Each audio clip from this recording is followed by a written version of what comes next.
Hello, this is Johnny. Hello, this is Wade. And today, welcome to our FUNDAY Chat. FUNDAY Chat. Yeah. Welcome back. You have a blast chatting? Yes. Okay. What are we talking about today, Johnny? Yeah, today we're talking about a special country. Country, Yeah, okay. because some people like it while others don't. Isn't that most countries?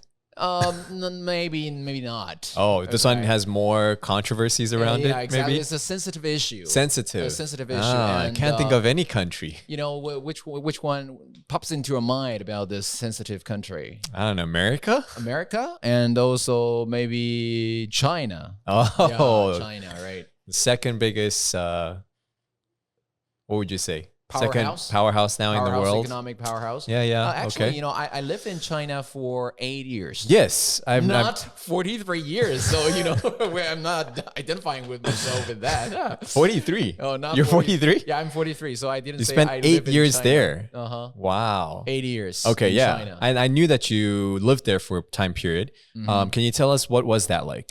Actually, I think China, you know, even for their second tier city, Yeah. they are more advanced than the cities in Taiwan, especially Really? even, you know, when you compare that with Taipei. Well, how long ago was this? 8 years 8 years. that you spent there. How long ago was How that? long ago? 8 years ago? Is that a math question? That's not a math Okay. question.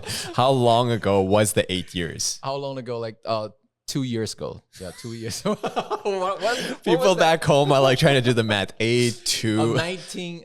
yeah, from what year to what year? Yeah, 2020. I was not good at. I'm not good at math. Okay. Yeah. All right. It's like I came back to Taiwan 2 years ago. 2 years ago, 3 years ago. Okay. So that would have been That was- 2022. Exactly. Okay. Wow, you're good at number. All What year right. is it So now? it is 2024. Yeah, 2024. So, okay, you were there for 8 years. And what were you doing there for 8 years? Yeah, actually, I was doing the English teaching because for English teaching, like what English you're doing teaching. now. Okay. my previous previous company. Country. Okay. Oh, whoa. you're a spy. That was like, Oh, what's that man. called? Floyd. Somebody call what the is it? Floyd police. word? Okay, now Yeah. tell us more. Yeah. My previous company, you know, our boss, my boss, assigned me to China. China, okay. Actually, he assigned 2 families to China. Oh, you relocate with your family. Relocated with Wow. my family and also another family because we are the top heads, top bananas there in the company. Okay. So we moved there to be responsible for the main business there. All right. Publishing and English teaching. English teaching. All 2 in 1. Okay. So you're a very experienced teacher then, I would say, right? Yeah, Because you've been doing this for quite a while. Yeah, to a certain degree, I Yeah. would say yes.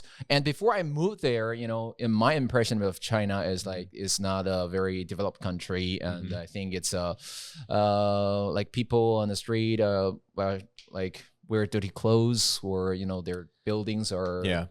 I know that's like the impression I think most people have, maybe, you know, especially people who don't maybe travel or don't, you know, go out as much. Most of us just have a perception of what it looks like, you know, maybe 10, 20 years ago. Yeah. Until we did like inspection tour. Okay. Yeah, we And where were you? Yeah, that's called Guangxi Autonomous Region. Okay. It's the city is called Nanning.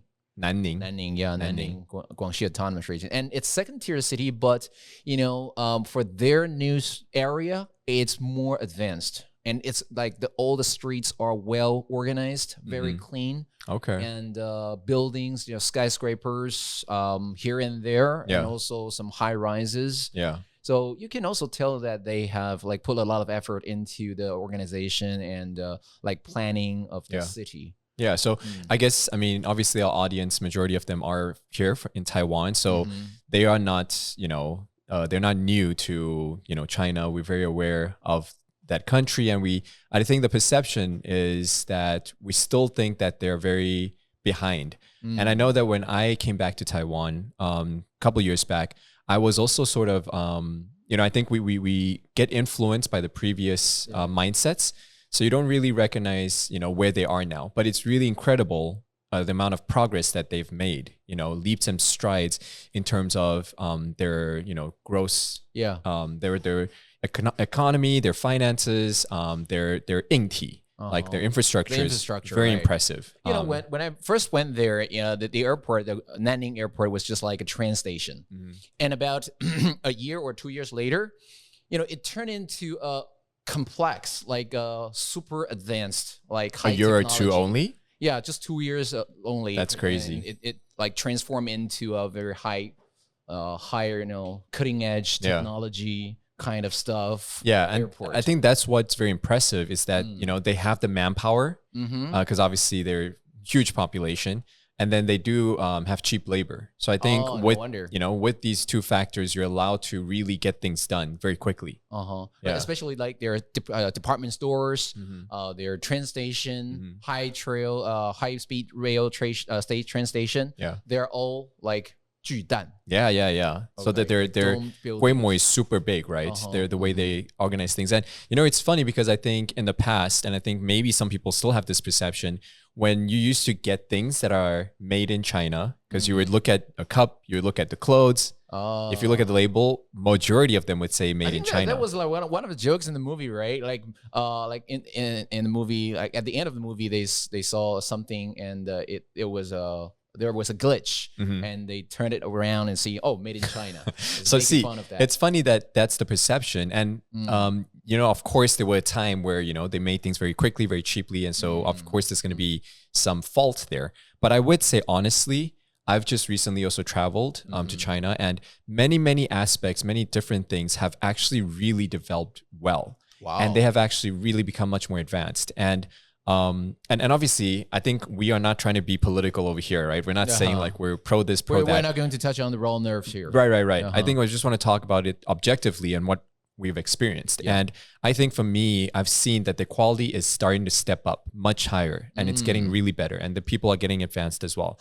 I know one of the big issues that we would struggle with in the past is that even though they're growing very quickly, but I think for us, we say that their culture maybe hasn't caught up with that. Exactly, especially like when they have a change of policy, you can feel the harm in it. For example, like for my previous company, we do the English teaching business there, right? Yeah. And they implemented a policy about like shutting down all the after school cram schools. Wow. So that they can lighten the burden on children. Because they think like children, they have the problem of sleep deprivation. Wow. So they think, okay, it's a big issue that we had to tackle right now. So we have to cancel, all the after school cram schools. Wow. And all of a sudden they just implement the policy and the next day you have no job. No job. Yeah. A lot of teachers were out of job. So is that what happened in your situation? Yeah, exactly. At that time, you can feel that it's taking its toll on you.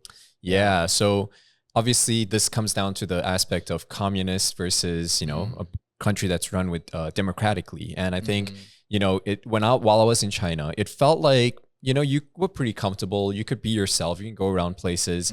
One place where it's very obvious that you're being controlled or watched, I guess, is when it comes to your device. All of us have our phones and it was like, I can't access Facebook. I can't access Line. I can't access YouTube. So there you start to notice, okay, there is a difference. But at the same time, I think, it comes down to there are also pro sides because it comes down to the aspect of them really, when they have to do something, they just get done and they put their own maybe own goals aside and they have to just do it by force in a way.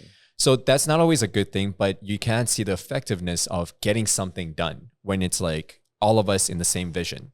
So I think I appreciate that aspect. And then another thing I really wanted to say as we wrap up here, I think, there's something about showing grace to people because not only just China, let's talk about like many other countries, many different places. Even let's say maybe Americans are more of the tourists that we might encounter here. Many times people think like, wow, why are they so loud? Why are they so obnoxious? You mean American tourists? Yeah, American tourists. Some people feel that way because I feel like they feel like they're entitled, right? So in that regard, it is important that what I realized is that it's so important for us to actually take a moment to just realize where we are because there's a phrase in Mandarin, right? 入境随俗. And I think when you roam, do as Romans do. Exactly. Right? That aspect is important because when we go into somebody else's, let's say, home, if I come to your house, I'm not going to play by my rules in your house, right? That's your place. Yeah. So I think it's respectful for me to, even if I don't agree with what you're saying or the way you run your house, I'll just out of respect listen to and I'll play by your rules. But I think, many times we try to impose our rules on other people when we go to their places. So I think it's important to find that balance. And then the next thing is it's important to show grace, because I know that while I was traveling there, many people will say, wow, a lot of the Chinese, older people might be very rude. They just push people around. They do whatever. And one thing I recognize, because that's happened to me too, while you're standing somewhere, other people want to see the same thing. They'll just push you around, or they will tatui, right? They'll cut in line. Exactly. And it's easy for us to be like, come on, man, like, why are you doing this? Like, have some respect. But I think we have to look at it from their perspective. Many times they are experiencing something for the first time themselves, right?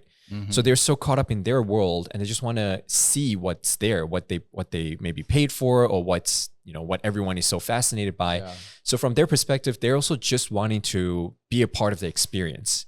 So I think that allows me to show them more grace. Okay. Because Spider-Man's quote, right? With great power comes greater responsibility. Exactly. Actually, I think I have come to the observation that for the people of the younger generation there, they are more polite, and they are more aware of the common courtesy. Yes, just definitely. like us. Like, for example, do not cut in line and do not yell or shout or be boisterous in public places. I think, they are more aware of the importance of common courtesy nowadays, except for their elder generation. Yeah, so I think ultimately it's really important for all of us, one generation to the next, to learn from the previous generation, keep what is good, and make sure we pass the good things down to the next generation. Yeah, exactly. But things that maybe in every culture that's not so good, I think we can leave that behind. And sometimes I think it's about the propaganda, because I live in different countries, just so to speak. I know that, when you live in a country, you will inevitably be like influenced by the media. For sure. A certain country that they will definitely want you to think that way, to think that, okay, that country is evil or that country is what. Right. So, when you live in that country, it's very difficult for you to remain impartial. Exactly. So sometimes we have to think out of the box and take a look at, step back and take a look at things objectively. Yes. Instead of just saying, that country is evil or something. Yeah. And I think the way we can do that is we put ourselves in other people's shoe, right? We try to see from their perspective, what are they going through? Why do they say that? What's their why? That's always something so important, because all of us are experiencing this life. All of us are going through things. And sometimes if we can just take a step back, we can look from that person's perspective. We can maybe show them more grace. Yeah. After all, it's all education is about. Yeah. Yeah. We are well educated. So we need to and we want to continue to grow. Civilized. Yeah. Okay. So I think that's about it for today. Thanks a lot for, talking with us about China and about our experience in China. All right. We'll see you next time. We'll see you next time. Bye. Bye-bye.